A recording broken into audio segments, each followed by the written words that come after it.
This is part 2 of arguing for the Pascal's wager.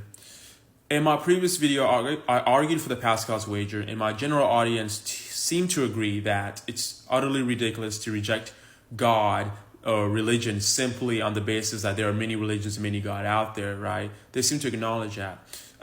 Their final question was like, okay, we acknowledge it's stupid, it's illogical to reject God or religion on that basis. But how do we come to figure out that which religion is true, which religion is false?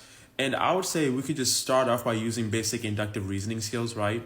We can reject polytheism on the basis that, a lot of them believe that, 5 or 10 or 20 gods can be all powerful. Obviously, we know that's not, logically possible unless there's some kind of relation to one another, or they're one in essence or something along those lines. But most of them aren't. They're just saying, this God, this God, this God, they're all powerful. It's a miracle, woozy, wah. And, so you can reject polytheism on that point.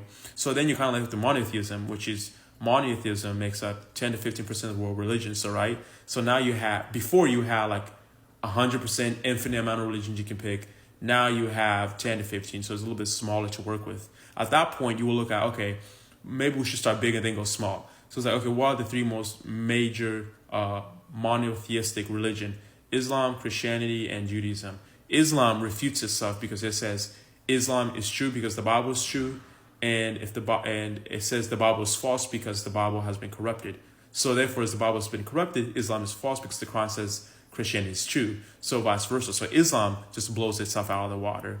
And then I guess the one you would have to look more intensely in is through Judaism and Christianity. And at that point, then, it kind of gets a little bit deeper, historical studies and whatnot. So, you went from an infinite amount of religions you could pick from to two, Christianity or Judaism.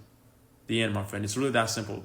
The Pascal wager is truly, truly that powerful. People underestimate it. It's probably, I would say, it's one of the greatest arguments there is out there. It's more steps. It's more steps to talk about. It's not like a one line or a gotcha. It's not an easy rhetorical sentence you can say in a debate. It kind of takes a process of your opponent actually trying to learn, not trying to argue against you.